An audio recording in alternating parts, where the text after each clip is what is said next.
یہ کہانی ہے ایک ایسی قوم کی جو طاقت میں بے مثال تھی مگر غرور میں اندھی ہو گئی۔ یہ کہانی ہے قوم عاد کی۔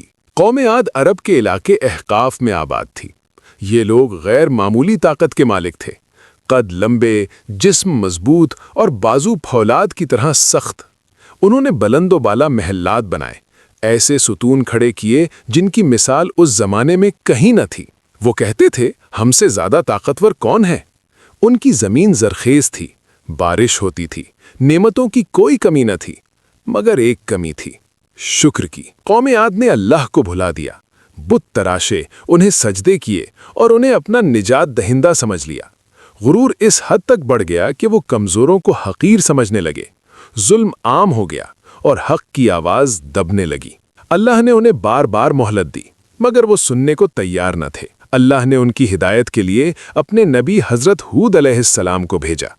حضرت ہود نے نرمی سے فرمایا، اے میری قوم، صرف ایک اللہ کی عبادت کرو، اس کے سوا کوئی معبود نہیں۔ غرور چھوڑ دو ورنہ عذاب آئے گا۔ مگر قوم ہنسنے لگی۔ قوم عاد نے کہا، کیا تم ہمیں ہمارے معبودوں سے روکنے آئے ہو؟ ہم تمہاری بات نہیں مانتے۔ انہوں نے حضرت ہود کو جھٹلایا، دھمکیاں دیں اور مذاق اڑایا۔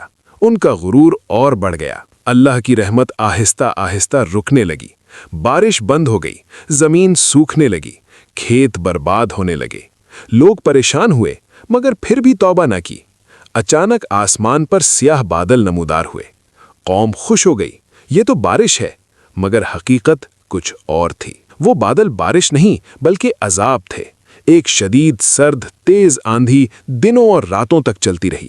محلات گرنے لگے، طاقتور جسم زمین پر گرتے گئے جیسے کھجور کے کھوکھلے تنے۔